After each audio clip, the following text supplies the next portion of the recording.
I stared at my half-finished plate as my own son shoved it away with a sneer. "You've eaten enough, old lady." The roast chicken still steamed, but I felt ice in my veins. Claire smirked behind her wine glass. This was their house now, their table. And I? I was just the aging inconvenience they were too polite to kick out. But they didn't know. I'd already rewritten everything. Before we begin, may I ask, where in this big, beautiful world are you listening from? It's always a quiet honor to know who's sharing this space. Drop it in the comments, and don't forget to subscribe.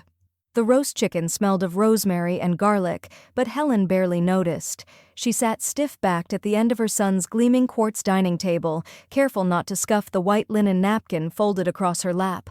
Crystal glasses caught the overhead light, and Claire's charcuterie board looked like it belonged in a magazine. Everything gleamed, except the people. Helen's fork hovered over her plate, carving off a modest piece of chicken breast. She chewed slowly, grateful for the flavor and warmth. Across from her, Mark poured himself a third glass of Cabernet, the corners of his mouth already slackening. Claire scrolled casually through her phone, tapping the screen like Helen wasn't even there. A polite silence stretched too long. Helen tried to fill it. "This stuffing," she said softly, "reminds me of the kind we used to make with Nana, remember? On Pine Street." Mark didn't look up. "We don't use boxed crap anymore." Claire snorted under her breath. Helen nodded, quietly placing her fork down. Her plate was only half finished, but she was pacing herself. Too much salt gave her ankles hell the next morning, and she'd already had her daily meds. Mark leaned over suddenly. With one swift motion, he shoved Helen's plate away from her, the scrape of ceramic on wood sharp and jarring. "You've eaten enough, old lady," he muttered. For a second, the whole room froze. Claire lifted her wineglass and took a slow sip, not meeting Helen's eyes. The corners of her lip curled upward in a smirk she didn't bother to hide. Helen's spine went rigid. The words hung in the air, stinging more than if he'd slapped her. She looked down at her hands, wrinkled, veined, trembling slightly. She hadn't realized they were shaking until now. "I'm not full," she said, her voice quiet but even. Mark scoffed. "It's called portion control. You always overdo it." Helen's eyes snapped to him. "Since when is it your job to manage what I eat?" Claire set her glass down a bit too forcefully. "Let's not start this again. It's been a long week for everyone." Helen turned toward her. "Start what, Claire?" Claire's eyes flicked to Mark, then back. "You know what I mean." The room shrank. The chairs felt farther away, the lights colder. Helen reached slowly for her plate, pulling it back toward her with measured grace. She picked up her fork again, even as her heart thudded in her chest. She would not let her hand tremble. She would not give them that. But when she glanced up, Mark was watching her with that same look she'd seen when he was 12, and just realized he could hurt her with silence. He hadn't grown out of it. "So," he said, fake cheer in his voice, "any updates on the estate stuff? Did you end up filing those transfer papers?" Claire perked up suddenly, setting her napkin on her lap like a stage cue. "We were just talking about the house the other day. I mean, it would make a great investment property when it's time, right?" Helen didn't answer. She stared at the browned edge of her stuffing, appetite long gone. "I just think," Claire added, "it would be nice to keep it in the family, for the grandkids." Helen set down her fork, the clink loud in the room. Her hands were no longer trembling. She folded her napkin with care, smoothing its edges with her fingertips, her eyes never leaving her son. Then, quietly, almost gently, "You two talk like I've already died." Mark rolled his eyes. "Oh, come on, Mom. Don't be dramatic." Claire laughed nervously. "He didn't mean it like that." "No?" Helen's voice hardened. "Then how did he mean, 'You've eaten enough, old lady'?" Mark opened his mouth, but no words came. Claire reached for her glass again, suddenly fascinated by her manicure. Helen stood slowly, adjusting her cardigan. "No dessert for me tonight," she said, her voice calm but clipped. "I've lost my appetite." She picked up her coat from the back of the chair, her fingers brushing the soft wool. It used to be her favorite shade of teal. Now it felt like armor. As she stepped toward the hallway, she turned one last time. The chandelier above them flickered as the furnace kicked on. I'll see myself out. Then, with measured steps and her chin high, Helen walked out the front door into the cold Minnesota night.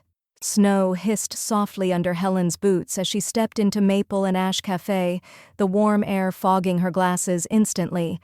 The scent of fresh cinnamon rolls and dark roast coffee wrapped around her like a blanket. She didn't take off her coat. Ruth looked up from behind the counter, eyes narrowing at once. "You're early," she said, setting down the tin of biscotti she'd been arranging, "and you look like you didn't sleep." Helen slid onto a bar stool at the far end, her usual spot. "Didn't," she muttered.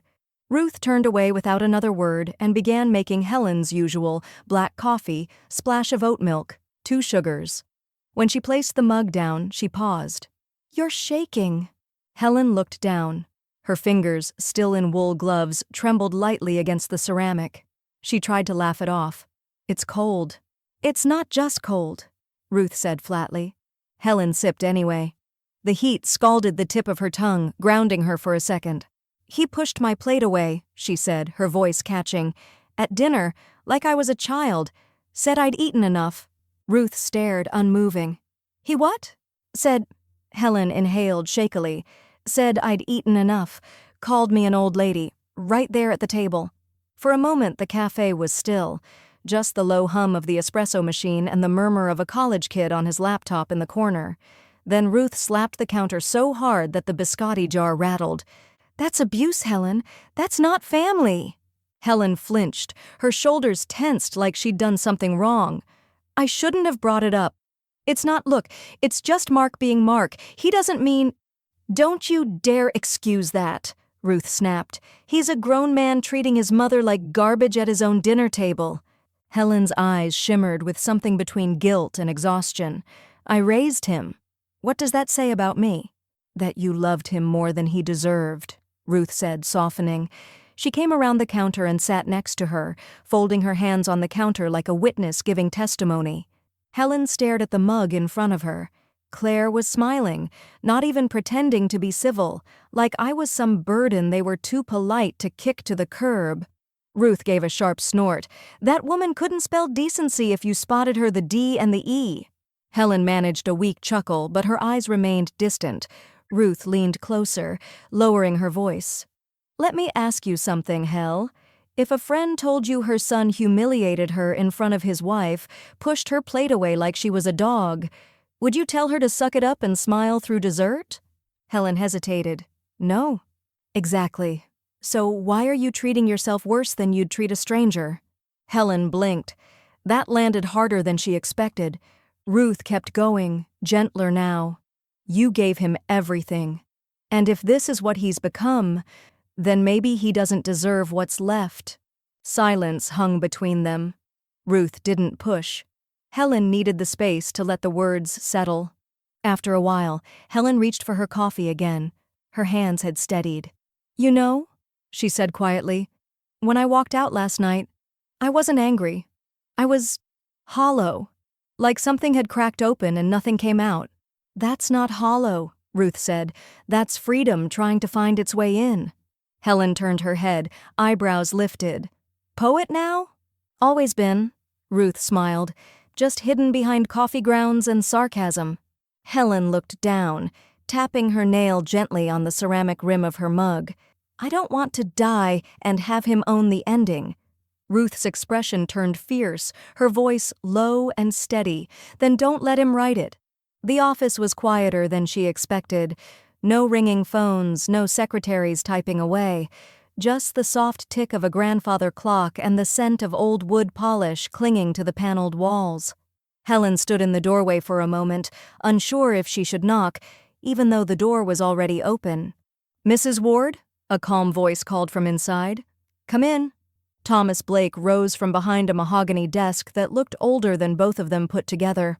His salt and pepper hair was combed back neatly, and his tie had a chessboard pattern that made Helen think he probably liked to win without raising his voice. "Please," he said, gesturing to the leather chair across from him, "take your time." Helen sat slowly, pulling a folded manila envelope from her purse. She placed it on the desk like it weighed 50 pounds. "My will, the original one."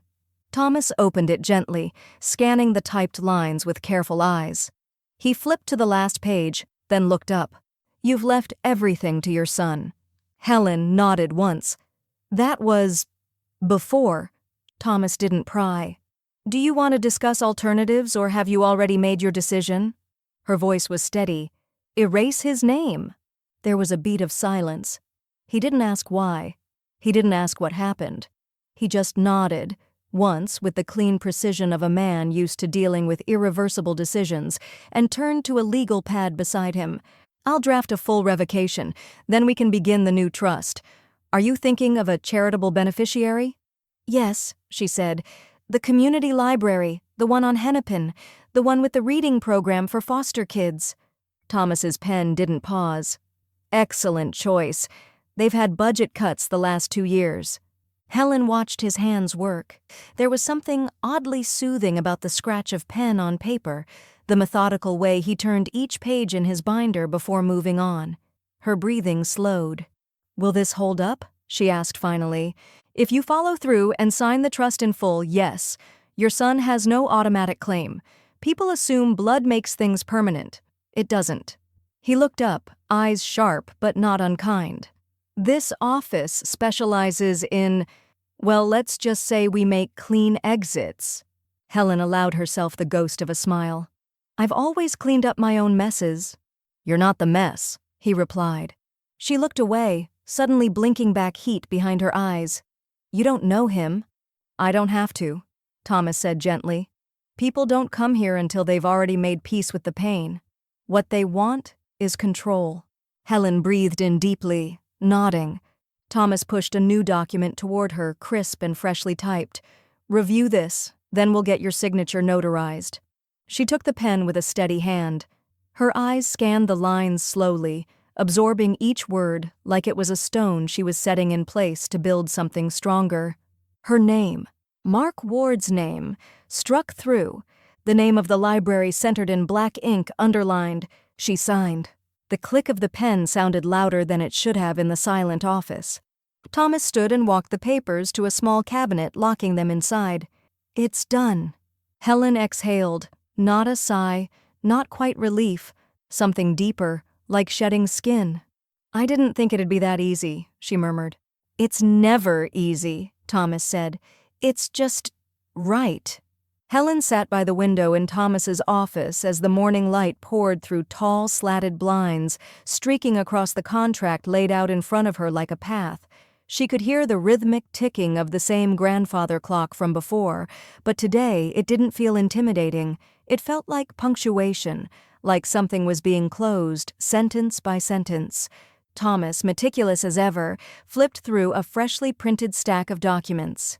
"We've included revocation language that invalidates all previous wills," he said without looking up.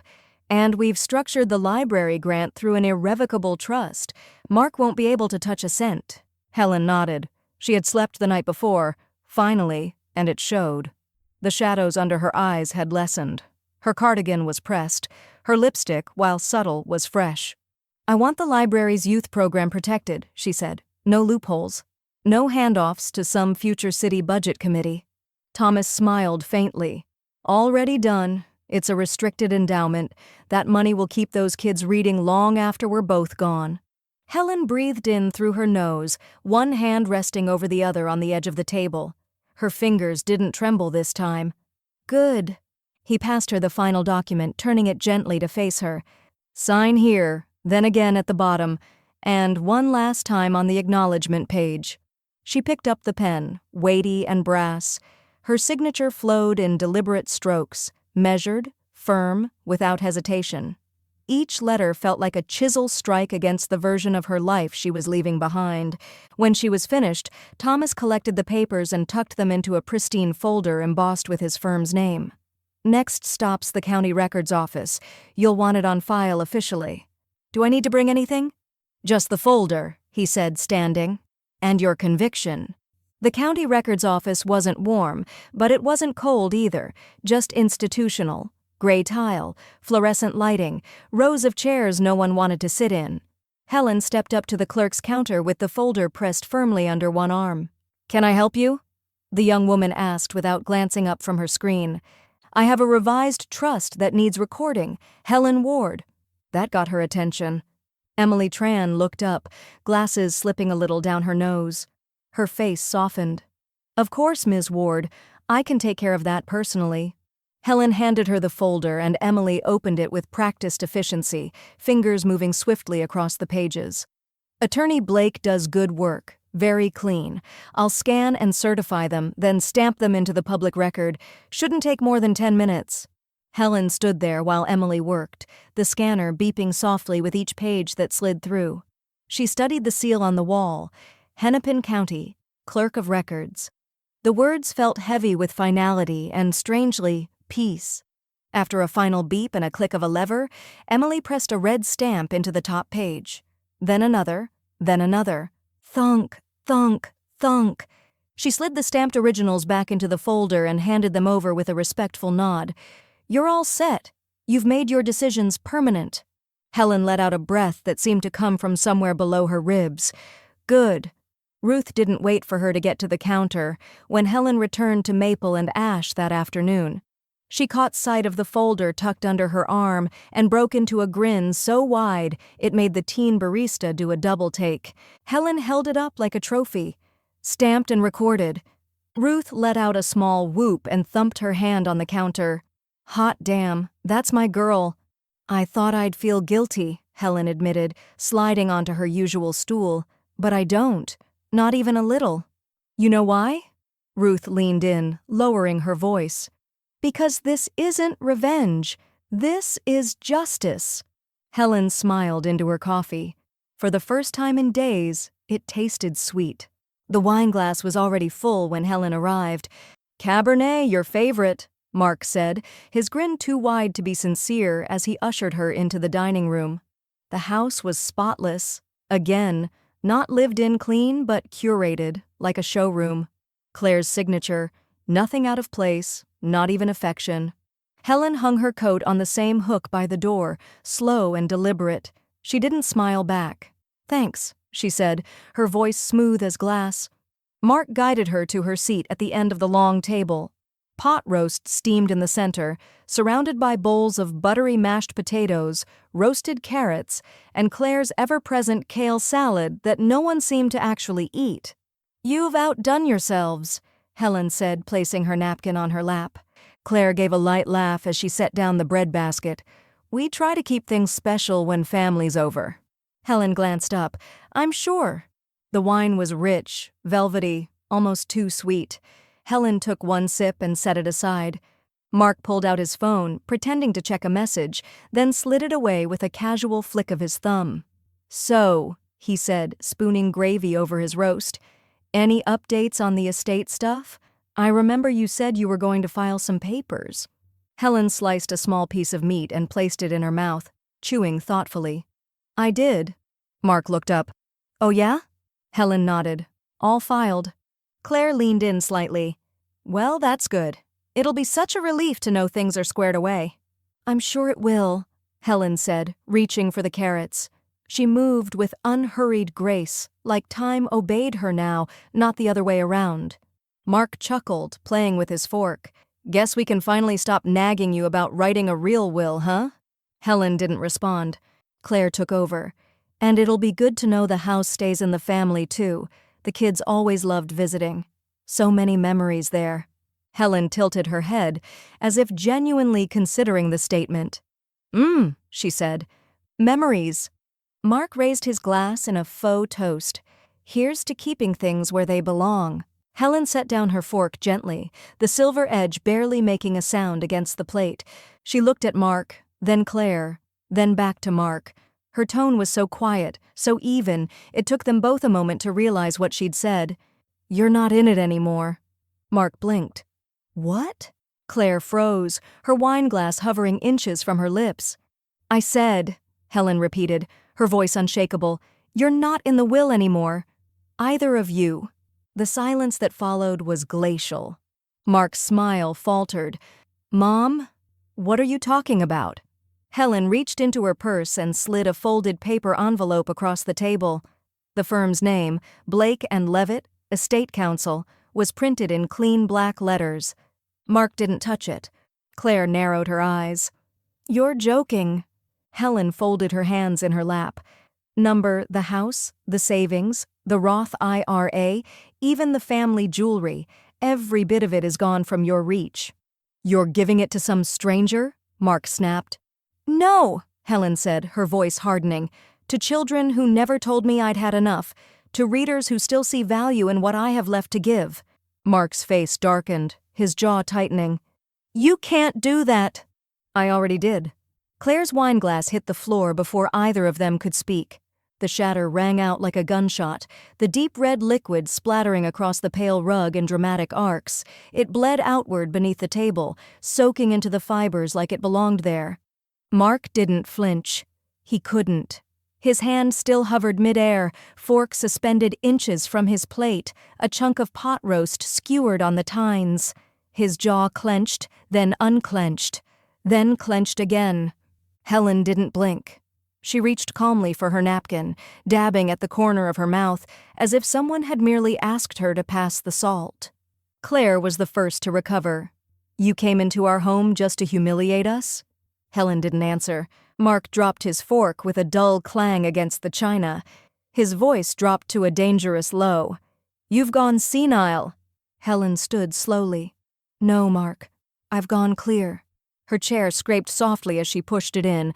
Every movement she made was deliberate, choreographed, like she had rehearsed it all the night before. Maybe she had. "You really think you can just rewrite your whole life and cut us out like we're nothing?" he said, voice rising. Helen smoothed the front of her cardigan. "Number, I didn't cut you out like you're nothing. I cut you out because you treated me like I was." Claire stared at the wine stain. "We opened our home to you." "No," Helen said, her tone flat. "You opened a seat at a table you already resented me for occupying." Mark stood now too, shoulders squared. "You'll regret this."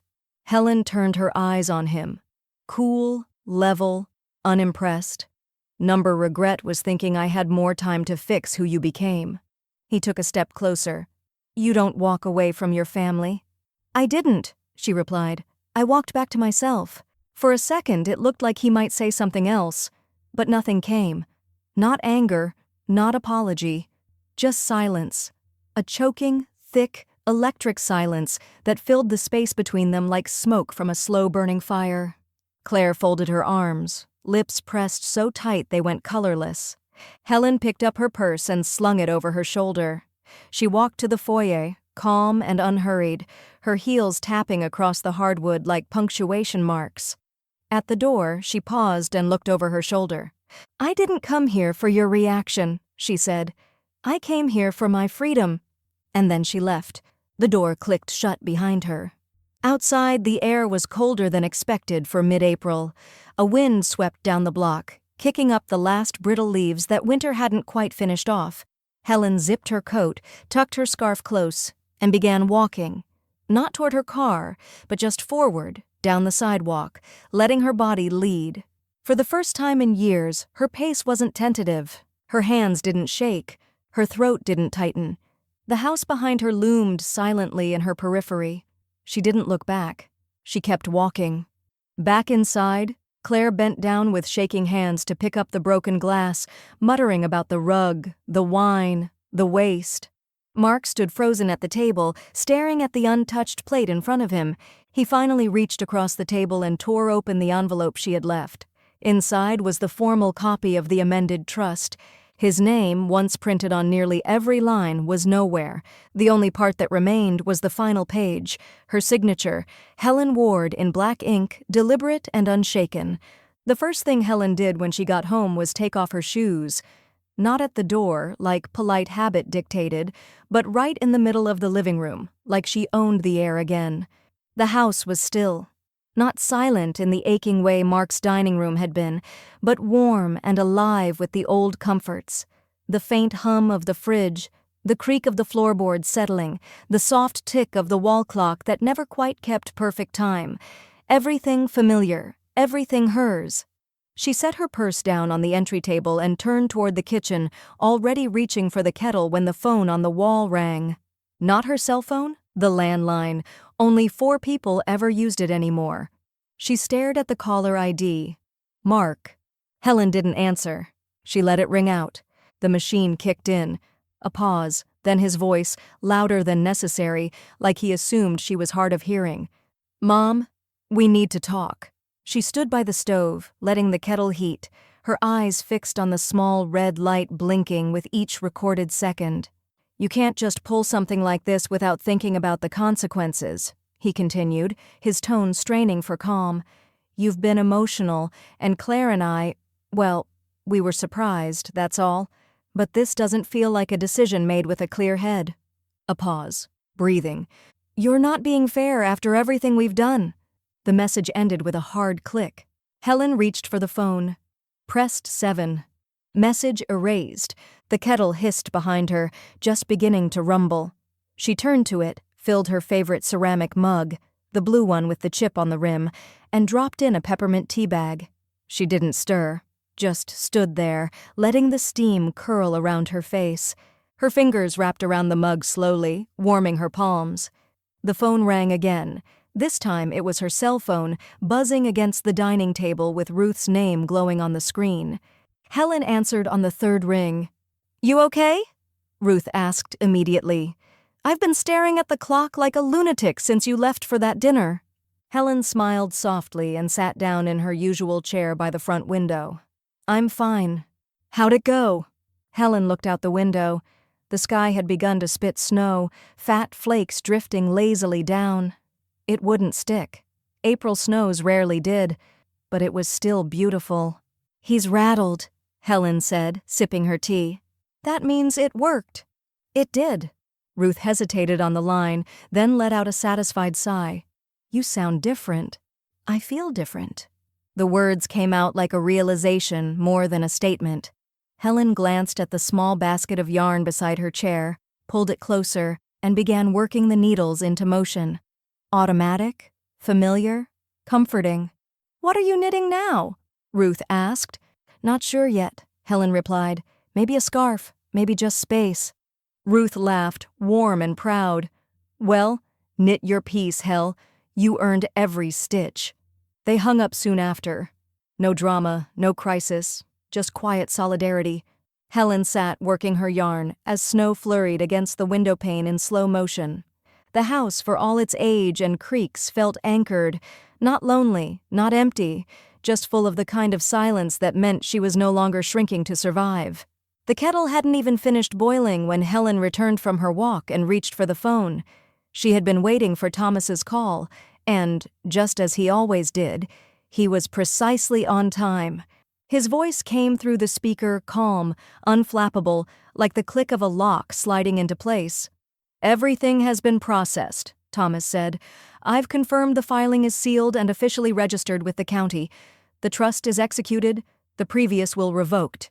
It's untouchable. Helen stood by the window, her eyes resting on the fading daylight outside. Pale gold light washed over the trees, now bare and rattling in the cool wind. Her hand rested lightly on the back of the kitchen chair. And if they try to contest? They won't get far, he said. The language is ironclad. We included every clause I use when I know the family's going to pitch a fit. Helen smiled faintly, despite herself. That's what this is, isn't it? A fit. Fits only come from people who feel entitled. Yours will be loud, but meaningless. There was a long pause. Helen watched 2 squirrels chase each other across the fence line behind the house. They ran fast, then stopped suddenly, frozen in place, as if caught remembering something too late. Thank you, she said quietly. Thomas responded with a gentle, matter-of-fact finality. You did the hard part. After she hung up, Helen boiled water, filled a thermos with black tea, and tucked her canvas shopping bag under her arm. She needed groceries and fresh air. At the market, everything moved with familiar rhythm. She walked the aisles with unhurried ease, selecting a few staples: brown eggs, old-fashioned oats, a head of red leaf lettuce, 2 navel oranges. She read labels slowly. She checked for soft spots on tomatoes. She let her world expand outward again, now that her center was no longer fragile. She had just turned onto the floral aisle when she felt the shift. It wasn't a sound. Not yet. It was presence. Helen looked up. Claire was standing at the edge of the freezer section, arms folded tightly across her chest, a pale gray coat thrown over what looked like a cocktail dress. Her makeup was sharp, sculpted for a party, not produce. She hadn't come here for bread or milk. She had come for Helen. They made eye contact, and Claire began walking toward her with purpose. Helen turned back to the shelf in front of her, studying 2 types of local honey. "You've been dodging Mark's calls," Claire said as she arrived beside her.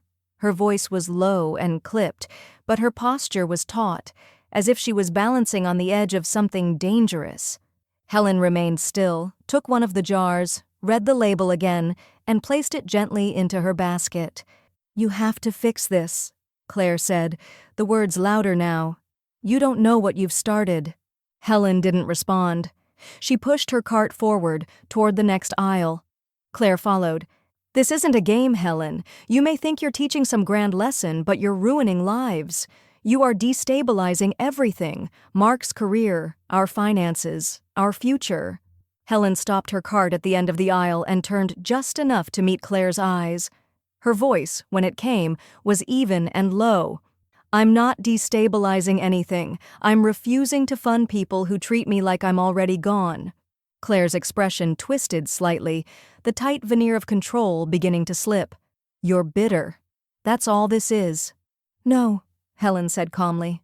"I'm done." Claire stepped closer, and now the words came through her teeth. "Undo it. Fix this. Or else." Helen didn't flinch. "You'll have to be more specific than that." For a moment, Claire looked as if she might slap her, but instead, she scoffed, spun on her heel, and marched down the aisle without another word. Her heels clacked angrily on the polished tile until they were gone. Helen exhaled. Not relief, not fear, something closer to resolve. She reached the register and added a bouquet of tulips, bright yellow and pale pink, to her basket. As she paid, she hummed to herself softly, the tune half forgotten but warm in her throat. She didn't rush. She didn't look behind her. She walked to her car slowly, the flowers tucked in her arms, the air brisk but not biting. The second note came 3 days later. It wasn't tucked under the doormat this time. It was wedged into the slats of her wooden fence, folded over itself and soaked by the morning frost. Helen found it while refilling the bird feeder near the back gate. Her fingers, already chilled from the metal seed scoop, stiffened slightly as she pulled the paper loose. "You think this is over?" There was no signature. The handwriting was jagged, desperate, pressed too hard into the page, like someone had written it with their whole arm. She didn't need a name. She placed the note inside a sandwich bag, sealed it, and slid it between the pages of a manila folder that already contained the first. That afternoon, she brought the folder to Thomas. His office was dimmer than usual, late winter shadows cutting long across the floor, but Thomas remained unchanged. As she laid the folder gently on his desk, he removed his glasses and rubbed the bridge of his nose before even opening it. She watched him scan both notes in silence. When he looked up, there was no uncertainty in his expression. "This is harassment," he said. Helen nodded slowly. "I wanted it documented." "I'll add it to our case notes, but this isn't just a legal issue anymore," he said, carefully sliding the folder shut. "They're trying to rattle you." "It's not working." Thomas smiled just slightly. "Number, I can see that." Before either of them could speak again, a firm knock interrupted the quiet. The door opened a second later, and Ruth stepped inside, cheeks flushed from the cold, her coat still dusted with snowflakes. "I told her to file a report," Ruth said without preamble. "These people don't just get to leave trash on your property and walk away." Helen stood to greet her. "That's why we're here." Thomas gestured to the chair beside Helen. "Take a seat, Ms. Johnson. We were just discussing next steps." Ruth remained standing. "Helen, I love you, but you've been handling this with the patience of a nun. It's time they know this isn't going to scare you back into a corner." Helen gave a tired smile. "They already know. That's why they're escalating." Thomas leaned forward slightly. "Do you want me to come with you to file the report?" "No," Helen said. "I'll do it alone, quietly." Ruth didn't like that answer. Helen could see it in the twitch of her jaw, but she didn't argue. Instead, she followed Helen out, waiting while she bundled up, then trailing beside her through the falling snow. The police station was clean and cold and impersonal. A young officer behind the desk took her statement with the kind of mechanical empathy reserved for paperwork, too soft to be urgent. He logged the details, photocopied the notes, and told her they would open an incident file. Helen didn't ask what would come of it. She already knew. It was nearly dusk when they stepped back outside. Ruth offered to drive her home, but Helen declined. She wanted the walk. The snow was soft and dry, piling up gently along the curbs, blanketing the streets in quiet. With each step, the crunch of her boots against the ice-covered sidewalks was steady and rhythmic, like a slow heartbeat. There were no headlights behind her, no voices, just the sound of her own movement and the soft hush of snowflakes settling on her shoulders. The wind picked up near her block, lifting tiny spirals of powder from the street. Helen turned her face into it, eyes narrowed, and kept walking. There was no fear in her gait, no hesitation. When she arrived home, she hung her coat on the peg, removed her scarf with care, and made herself a cup of tea. The house smelled like lemon balm and dry oak and home. She felt strangely strong, not armored, just whole. Later that evening, Thomas called again. "I saw the copy of the report," he said, "and I meant what I said before. They can't touch the trust." "I know," Helen said, voice calm. "Legally, you're untouchable." Helen looked out the window, where the street lamps glowed against the snow-covered branches, casting soft golden shadows across her living room floor. "I believe you." The waiting room at the psychologist's office was quiet, warm, and smelled faintly of chamomile tea and photocopy paper. Helen sat in the corner chair, closest to the window, and watched the snowmelt drip steadily from the edge of the roof, each droplet racing the others to the sidewalk below. She had brought nothing to distract herself, no knitting, no book, no phone in hand. She didn't need a distraction. She needed to be seen, as she truly was, whole, sharp, entirely present. A door opened down the hall, and a woman in her mid-50s with thoughtful eyes and silver-threaded hair stepped forward, clipboard in hand. "Helen Ward?" Helen rose, calm and steady. "That's me." They walked together down a narrow hallway lined with abstract prints and softly humming light fixtures. The office they entered was small, but inviting, sun spilling in through half-closed blinds, 2 upholstered chairs arranged in quiet symmetry, and a desk pushed against the back wall with carefully stacked files. The psychologist gestured to the chair nearest the window. "Make yourself comfortable, I'm Dr. Keating." Helen sat, her posture tall but unforced. "Thank you." Dr. Keating settled into the opposite chair, opened a folder, and glanced down at her notes. "We're here for a competency evaluation related to a probate claim filed by your son. You're aware?" "I am." "Are you aware that he's alleged cognitive decline due to age, isolation, and emotional instability?" Helen's smile didn't reach her eyes. "Yes." "I read the petition." Dr. Keating nodded, then looked up fully for the first time. "Well, let's begin, shall we?" What followed wasn't difficult. Not for Helen. She answered each question clearly, directly, stating the date, the time, the president's name, her full address. She remembered a series of words and repeated them backward without faltering. She identified shapes, counted by sevens, and named every U.S. state that touched the Great Lakes. Dr. Keating tried to trip her up with abstract questions. "If you found a stamped letter on the sidewalk, what would you do?" "Put it in a mailbox," Helen replied. "Unless it was wet. Then I'd take it home to dry first." "What does the saying, 'don't cry over spilled milk,' mean to you?" "That regrets don't rewrite outcomes." Keating smiled faintly. "Very good."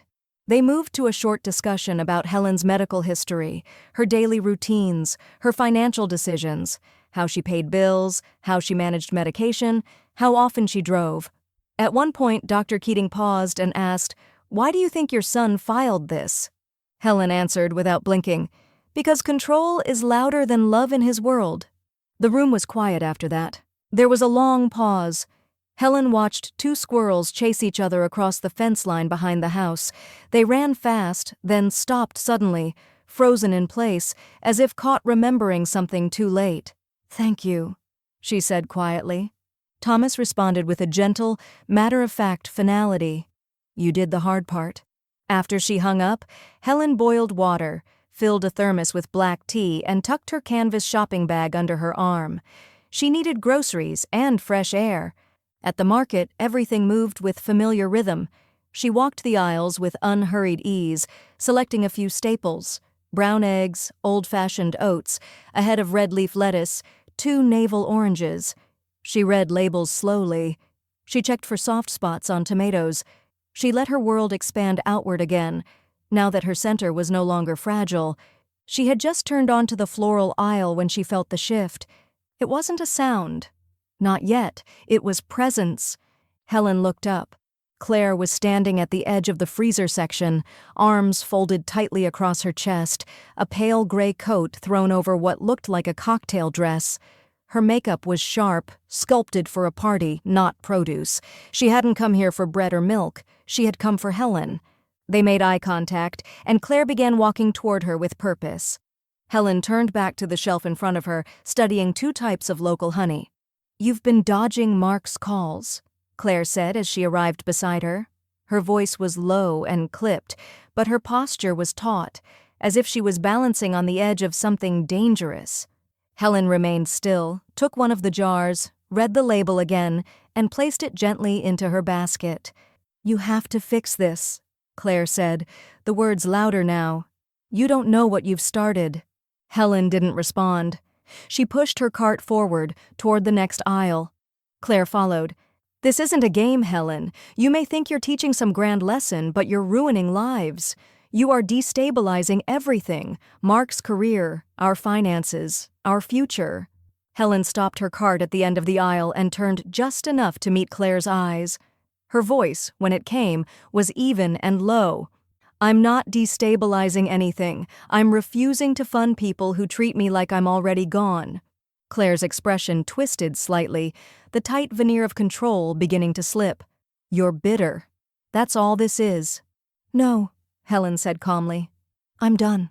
Claire stepped closer, and now the words came through her teeth. Undo it. Fix this, or else. Helen didn't flinch.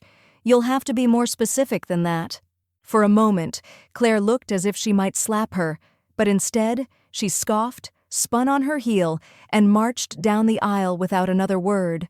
Her heels clacked angrily on the polished tile until they were gone. Helen exhaled. Not relief, not fear, something closer to resolve. She reached the register and added a bouquet of tulips, bright yellow and pale pink, to her basket. As she paid, she hummed to herself softly, the tune half forgotten but warm in her throat. She didn't rush. She didn't look behind her. She walked to her car slowly, the flowers tucked in her arms, the air brisk but not biting. The second note came 3 days later. It wasn't tucked under the doormat this time. It was wedged into the slats of her wooden fence, folded over itself and soaked by the morning frost. Helen found it while refilling the bird feeder near the back gate. Her fingers, already chilled from the metal seed scoop, stiffened slightly as she pulled the paper loose. You think this is over? There was no signature. The handwriting was jagged, desperate, pressed too hard into the page, like someone had written it with their whole arm. She didn't need a name. She placed the note inside a sandwich bag, sealed it, and slid it between the pages of a manila folder that already contained the first. That afternoon, she brought the folder to Thomas. His office was dimmer than usual, late winter shadows cutting long across the floor, but Thomas remained unchanged. As she laid the folder gently on his desk, he removed his glasses and rubbed the bridge of his nose before even opening it. She watched him scan both notes in silence. When he looked up, there was no uncertainty in his expression. This is harassment, he said. Helen nodded slowly. I wanted it documented. I'll add it to our case notes, but this isn't just a legal issue anymore, he said, carefully sliding the folder shut. They're trying to rattle you. It's not working. Thomas smiled just slightly. Number, I can see that. Before either of them could speak again, a firm knock interrupted the quiet. The door opened a second later, and Ruth stepped inside, cheeks flushed from the cold, her coat still dusted with snowflakes.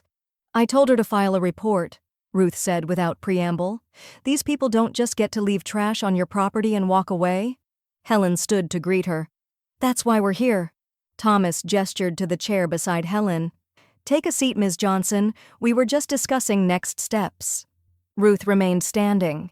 "Helen, I love you, but you've been handling this with the patience of a nun. It's time they know this isn't going to scare you back into a corner." Helen gave a tired smile. "They already know. That's why they're escalating." Thomas leaned forward slightly. "Do you want me to come with you to file the report?" "No," Helen said. "I'll do it alone, quietly." Ruth didn't like that answer. Helen could see it in the twitch of her jaw, but she didn't argue. Instead, she followed Helen out, waiting while she bundled up, then trailing beside her through the falling snow. The police station was clean and cold and impersonal.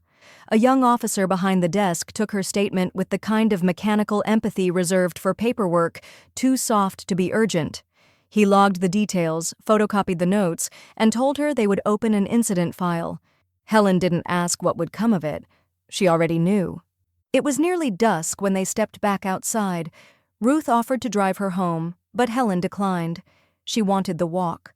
The snow was soft and dry, piling up gently along the curbs, blanketing the streets in quiet. With each step, the crunch of her boots against the ice-covered sidewalks was steady and rhythmic, like a slow heartbeat.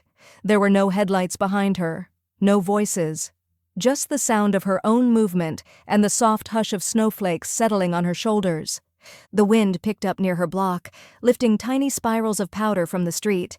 Helen turned her face into it, eyes narrowed, and kept walking. There was no fear in her gait, no hesitation. When she arrived home, she hung her coat on the peg, removed her scarf with care, and made herself a cup of tea. The house smelled like lemon balm and dry oak and home. She felt strangely strong, not armored, just whole. Later that evening, Thomas called again. "I saw the copy of the report," he said, "and I meant what I said before. They can't touch the trust." "I know," Helen said, voice calm.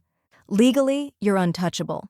Helen looked out the window, where the street lamps glowed against the snow-covered branches, casting soft golden shadows across her living room floor. "I believe you." The waiting room at the psychologist's office was quiet, warm, and smelled faintly of chamomile tea and photocopy paper. Helen sat in the corner chair, closest to the window, and watched the snowmelt drip steadily from the edge of the roof, each droplet racing the others to the sidewalk below. She had brought nothing to distract herself, no knitting, no book, no phone in hand. She didn't need a distraction. She needed to be seen, as she truly was, whole, sharp, entirely present. A door opened down the hall, and a woman in her mid-50s with thoughtful eyes and silver-threaded hair stepped forward, clipboard in hand. "Helen Ward?" Helen rose, calm and steady. "That's me." They walked together down a narrow hallway lined with abstract prints and softly humming light fixtures. The office they entered was small, but inviting, sun spilling in through half-closed blinds, 2 upholstered chairs arranged in quiet symmetry, and a desk pushed against the back wall with carefully stacked files. The psychologist gestured to the chair nearest the window. "Make yourself comfortable, I'm Dr. Keating." Helen sat, her posture tall but unforced. "Thank you." Dr. Keating settled into the opposite chair, opened a folder, and glanced down at her notes. "We're here for a competency evaluation related to a probate claim filed by your son. You're aware?" "I am." "Are you aware that he's alleged cognitive decline due to age, isolation, and emotional instability?" Helen's smile didn't reach her eyes. "Yes." "I read the petition." Dr. Keating nodded, then looked up fully for the first time. "Well, let's begin, shall we?" What followed wasn't difficult. Not for Helen. She answered each question clearly, directly, stating the date, the time, the president's name, her full address. She remembered a series of words and repeated them backward without faltering. She identified shapes, counted by sevens, and named every U.S. state that touched the Great Lakes. Dr. Keating tried to trip her up with abstract questions. "If you found a stamped letter on the sidewalk, what would you do?" "Put it in a mailbox," Helen replied. "Unless it was wet. Then I'd take it home to dry first." "What does the saying, 'don't cry over spilled milk,' mean to you?" "That regrets don't rewrite outcomes." Keating smiled faintly. Very good. They moved to a short discussion about Helen's medical history, her daily routines, her financial decisions, how she paid bills, how she managed medication, how often she drove.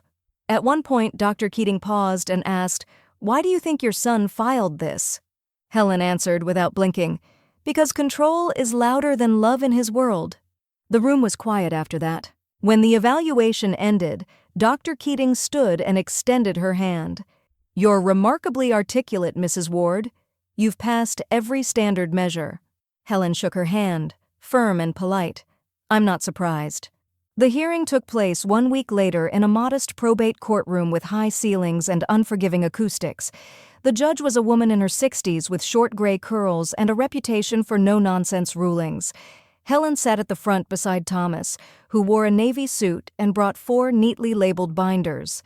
Mark sat on the other side of the room, arms crossed, flanked by a lawyer who looked increasingly uncomfortable with each passing minute. Claire wasn't present. Helen didn't speak during the proceeding. She didn't need to. Dr. Keating's report did all the talking. Cognitively sound, emotionally stable, fully capable of managing her affairs. The judge asked one question before ruling, "Mrs. Ward, are you aware of the decisions you've made regarding your estate?" "I am." "Do you believe they were made under undue influence?" "I made them with full awareness and full intent." The judge looked at Thomas, then back at Helen. "Then there's no basis for this petition." She struck her gavel once, sharply. Dismissed. Outside the courthouse, snow had started again, not heavy but steady. Helen stood on the top step, her coat open, chin lifted into the falling flakes. Ruth emerged from the crowd and slipped an arm around her. "Well?" she asked, grinning. Helen exhaled. "He failed." Ruth squeezed her arm. "Of course he did." The first time Helen noticed the car, it was parked just beyond the stop sign at the end of the street. Idling, headlights off, engine purring like a restless animal. A sleek silver SUV, newer than anything owned on her block, with tinted windows that hid more than just the afternoon sun. She saw it from the front window as she poured herself a second cup of tea, and though she couldn't see the driver's face, something in the stillness gave it away. She didn't flinch. She simply lowered the blinds. The next morning, it was there again. Different time, same car, same posture of watching without daring to knock. By the third day, her neighbor, Mrs. Falco, from 3 doors down, rang the bell mid-afternoon. "I hate to intrude," she said, bundled in her plaid wool coat and sensible snow boots. "But is everything all right, Helen?" "Of course," Helen replied. "Why do you ask?" "Well," Mrs. Falco hesitated, "that SUV's been sitting outside your house every other day, sometimes twice. A man with dark hair, just sits there, doesn't get out. The Hendersons said he was there past midnight on Tuesday." Helen gave a polite, measured smile. "It's being handled." That night, she called a locksmith. By the weekend, every entry point had a new deadbolt. 2 motion-sensitive floodlights were installed above the garage and back porch. She purchased a small set of cameras, easy to install, easy to monitor from her phone, and set them up herself with the manual spread across the dining table like a war map. She read each page twice, tested every angle. When Ruth came over and saw the new keypad locks, she said nothing at first. But later, as they sat at the kitchen table with mugs of cinnamon tea and a plate of molasses cookies cooling between them, she spoke up. "You shouldn't be alone." Helen nodded once, then stay. So Ruth did. For the next 3 nights, she slept on the pullout in the den, insisting she liked the old ticking of the wall clock and the smell of cedar in the air. They stayed up late watching black and white films Helen had loved since college. They argued about whether Cary Grant or Jimmy Stewart had the better comedic timing. They drank tea until it was almost morning, and Helen, who hadn't baked in weeks, moved like muscle memory was returning to her hands. Sugar cookies on Friday, banana bread on Saturday. On Sunday afternoon, while Ruth helped fold laundry, Helen stood at the counter rolling out dough for her favorite almond shortbread. The oven filled the house with warmth, the kind that smelled like holidays and patience and belonging. "I've been thinking," Helen said as she dusted the counter with flour, "about how it never really felt like my house when Mark was there. Not truly." Ruth looked up. "Because he made you feel like a guest?" Because I acted like one. She pulled the fresh trust papers from a drawer in the kitchen and brought them into the living room. She had them reprinted, clean copies on thick, archival-grade paper. Every page had her signature, notarized and dated. No ambiguity, no loopholes.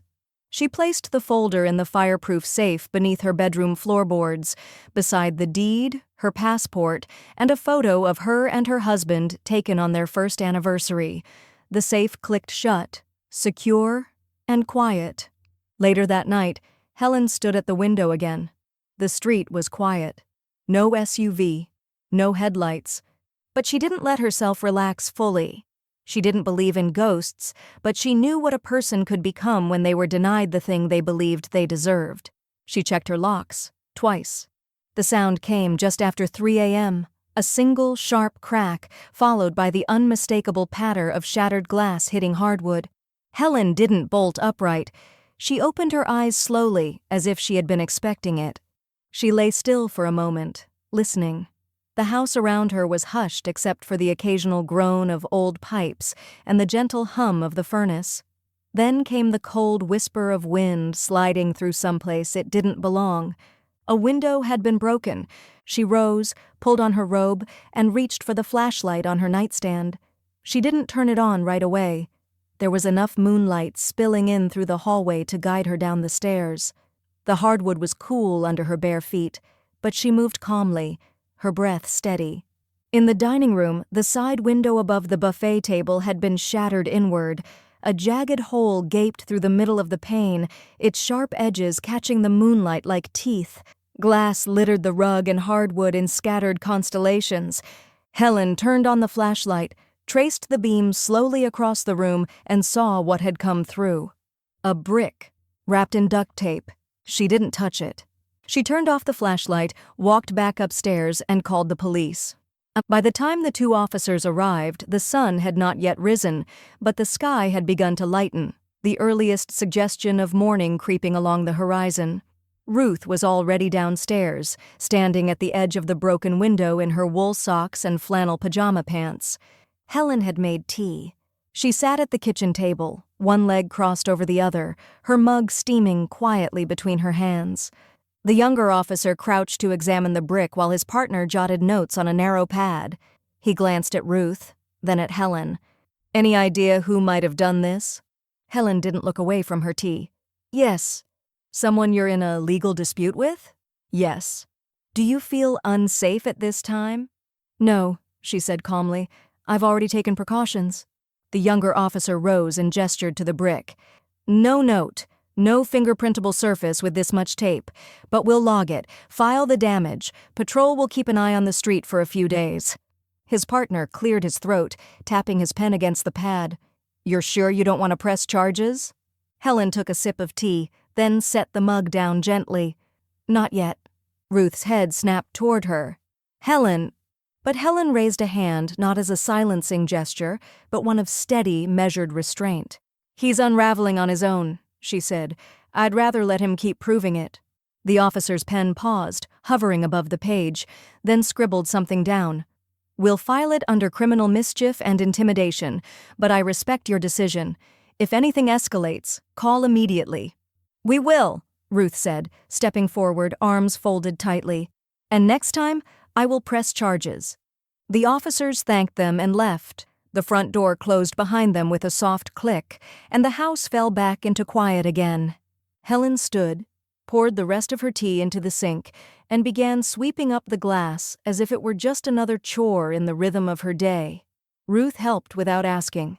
They worked side by side in the early light, neither saying much until the last shard had been collected and dropped into a brown paper bag for disposal.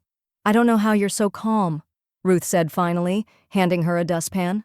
Helen wiped her hands on a kitchen towel and glanced out the broken window, where a thin frost still clung to the outside frame. Because this house belongs to me, she said, and I'm not leaving. Ruth gave a slow, respectful nod.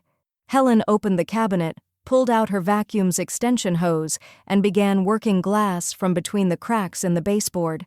The courtroom was smaller than Helen expected. Not the grand oak-paneled chamber she had imagined, but a rectangular room tucked behind a long hallway on the third floor of the downtown courthouse. Pale fluorescent lights buzzed overhead. The linoleum floors had lost their shine decades ago. It felt more like a waiting room for judgment than judgment itself. Helen sat in the second row, just behind Thomas and to the left of Ruth, who hadn't said much all morning. She didn't need to. They both knew why they were there. Up ahead, at the long table marked Debtor, Mark sat beside a man in a rumpled charcoal suit, thumbing nervously through a stack of documents. His expression was strained, eyes darting, jaw tight, the faintest sheen of sweat gathering at his temple. He looked smaller than Helen remembered, not in stature but in presence. The version of him who once called her "old lady" at the dinner table had vanished, replaced by a man drowning behind his own name. Claire sat behind him, arms crossed, legs angled away from the bench, as if she could physically distance herself from the proceedings. She wore dark glasses despite the overhead lights, but Helen didn't need to see her eyes to read the resentment curdled in every inch of her posture. The hearing began. The clerk called the case number. The judge, a sharp-featured woman in her 50s with a steel-gray bun and no visible patience, adjusted her glasses and looked down at the file in front of her. "Mark William Ward, filing under Chapter 13, she read aloud. "Petitioner seeks court approval to restructure over $420,000 in personal debt, including credit cards, a second mortgage, and multiple lines of unsecured credit." Helen didn't flinch. She already knew the number. Mark's attorney rose, beginning the defense with a practiced tone that had likely worked in dozens of other courtrooms. "My client has experienced significant financial strain due to unforeseen legal fees and familial disruption. He is requesting leniency and time to liquidate assets in a way that maintains some—" "Mr. Vance," the judge interrupted without lifting her head, "save the theater. I've read the file. Extensively." The lawyer sat back down with a barely contained sigh. Mark shifted in his chair, leaning forward. "Your Honor, I'm willing to work with my creditors. I've already sold off the boat and the cabin. I just need time to—" "You were living beyond your means long before your mother's estate was ever removed from your equation," the judge cut in, "and based on these records, you've made no payments toward principal debt in over 9 months. You've mismanaged 3 refinances, defaulted on your business line of credit, and misrepresented your projected income in 2 separate bank statements." The room held its breath. Claire uncrossed her arms, sat up straighter, then slumped again. Helen folded her hands in her lap. Her expression didn't change. The judge continued, eyes sharp. "You've filed for relief, Mr. Ward, but there's limited equity left to protect. And according to your financial disclosure, the only remaining asset with enough value to satisfy your repayment obligations is your primary residence." Mark looked up sharply. "But it's our home. My kids grew up there." The judge's voice didn't soften. "It's also collateral, and you signed those agreements freely. That house is not exempt from liquidation." Claire leaned forward in her seat, whispering something in Mark's ear. His face went pale. For the first time, his mouth didn't move. In the gallery, Ruth leaned over slightly and whispered to Helen, voice low and unsmiling, "Poetic justice." Helen didn't nod. She didn't smirk. She just kept watching. The judge tapped her pen once on the file. "Effective immediately, this court approves the motion to vacate. The home will be listed within 30 days to satisfy outstanding debt. Debtor is to surrender the property no later than May 1st. The gavel came down with one decisive, echoing crack. "Next case." As the crowd began to shift and shuffle out, Mark remained seated. Claire had already stood, adjusting her coat with sharp, angry movements, but he stayed still, staring straight ahead like someone watching their reflection in a breaking mirror. Thomas turned to Helen and gave a short nod. He didn't need to speak. They rose and filed out quietly, Ruth beside her, the click of their shoes against the courthouse floor, steady and unhurried. Outside, the wind had picked up. The snow had stopped, but the chill remained, threading its way through Helen's coat and down to her wrists. She didn't button up. She didn't need to. Her breath fogged in the air, soft and slow. The moving van came at 8:42 a.m., right on schedule. The sheriff's cruiser had arrived 10 minutes earlier. Claire was already yelling when the first box came out the front door. Helen didn't watch from her window. She didn't need to. Mrs. Falco had called half an hour earlier, breathless with indignation, to report that a deputy with a clipboard and a very red face had been standing at Mark's porch while movers loitered near the driveway. The neighborhood dogs were barking. At least one drone was circling overhead. "Mark's on the lawn pacing," Mrs. Falco had whispered. "But Claire? Claire's in full meltdown." Helen thanked her, hung up and poured herself another cup of tea. Outside, snow flurried down in light, slow motion.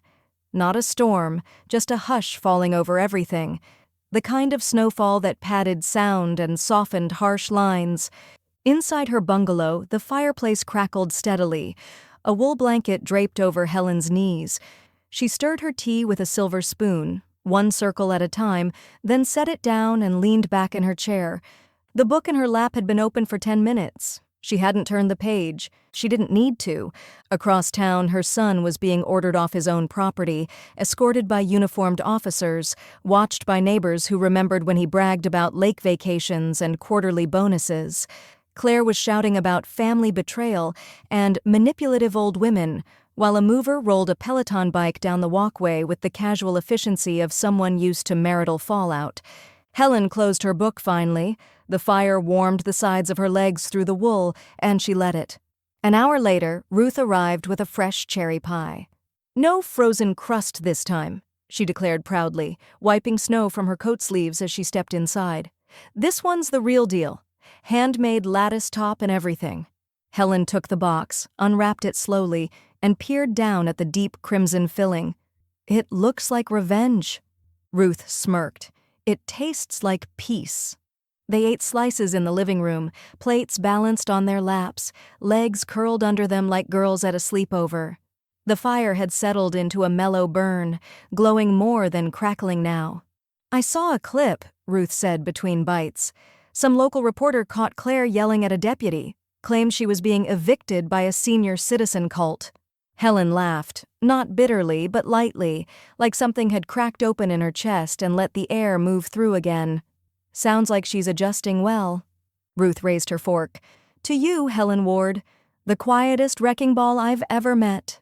They toasted with pie. That evening, Thomas called. Helen had just returned from shoveling a light dusting off her walkway, cheeks flushed, scarf still looped loosely around her neck. She answered on the second ring.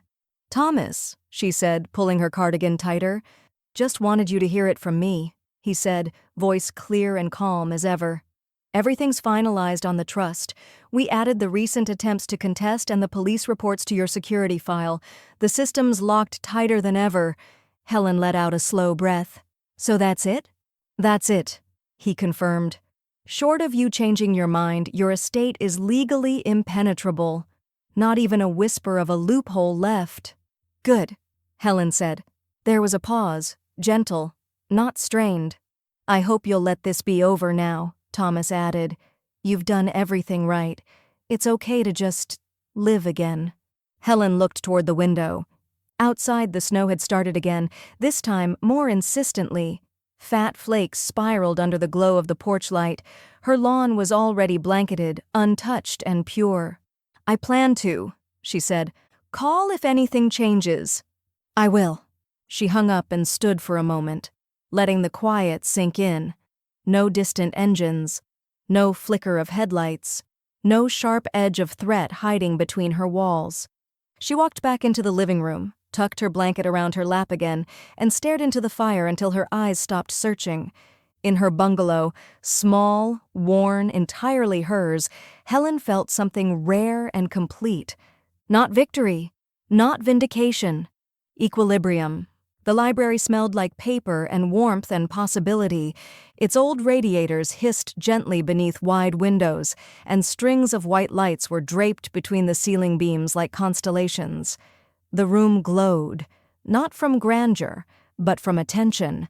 Each table had been pushed back to make space for folding chairs and cocoa dispensers. Red construction paper hearts adorned the walls, handmade by small hands with blunt scissors and too much glue. Helen sat in the second row, wearing a navy coat with silver buttons she hadn't worn in years. Ruth was beside her, a string of pearls at her throat and a smile she didn't try to hide. At the front of the room, a girl no older than 7 stood behind a short podium, reading a book titled The Snowy Day. She stumbled once, on crunch, but recovered quickly, eyes scanning the page with the quiet confidence of someone who knows they're being cheered for, even in silence. Helen's heart beat slowly, steadily. "She's reading from the new winter collection," Ruth whispered, leaning in just enough to brush her shoulder. "Your money made that shelf." Helen nodded, watching as the girl turned another page, hands steady beneath the paper. When the reading ended, the room applauded, not thunderously, but kindly. Parents, board members, teachers, and children, dozens of them, scattered across the floor with books open on their laps and crumbs of chocolate cookie on their sleeves. The library director took the podium next. Her name was Dr. Anita Benson, a brisk woman with kind eyes and an agenda clipboard that never left her side. Tonight, she was smiling broadly, her voice soft but clear. "We often talk about legacy," Dr. Benson began, "but it's rare we get to witness it in real time. Thanks to the generous endowment from Mrs. Helen Ward, our youth literacy program is not only preserved, but expanded. We've added over 300 titles, restored a reading annex that was once slated for demolition, and created after-school support for students who need it most." Helen glanced down at her lap. Her hands were folded gently, the fingers no longer stiff from anger or fear. She had never liked applause, not for herself, but tonight it felt like something else. Not a spotlight, just daylight. Dr. Benson continued, "Helen didn't ask to speak tonight, but we're going to clap for her anyway." Laughter trickled across the crowd, then applause, not polite this time, but full and warm. Helen smiled. Ruth stood and clapped a little harder. She stayed seated. She didn't need to rise to be seen. The walk home was long, but Helen took it anyway. The fundraiser had ended just after 7, and the air outside had turned crisp enough to nip at her cheeks. She walked slowly, mittens tucked in her coat pocket, scarf wrapped loose around her neck. The library glowed behind her, its windows soft with lamplight and laughter. The snow under her boots wasn't fresh, but it was clean. That mattered more. Ruth had offered her a ride, twice, but Helen had shaken her head. "I want the air," she'd said, "and the quiet." So she walked, past shuttered shops, past empty porches and flickering porch lights. Her feet carried her forward with a rhythm that belonged only to her. A group of teenagers passed by on the opposite sidewalk, laughing, their breath blooming in clouds. One of them carried a library tote with a corner of a picture book sticking out. She smiled to herself. By the time she reached her block, the world had settled into a hush again. Her bungalow stood waiting at the end of the street, small, warm, defiant. A porch light still on, a wreath still hanging, slightly crooked from last month's wind. Helen climbed the steps without hurrying. Inside, she made tea. Peppermint again. She sat by the fire, the logs already smoldering down to embers. No drone of televisions, no pounding footsteps upstairs, no tension in the walls, just her, and the quiet, and the hum of a house finally safe. She sipped, watched the flames settle. Then softly, to no one at all, she said, "He pushed my plate away, but I pushed him out of everything that mattered."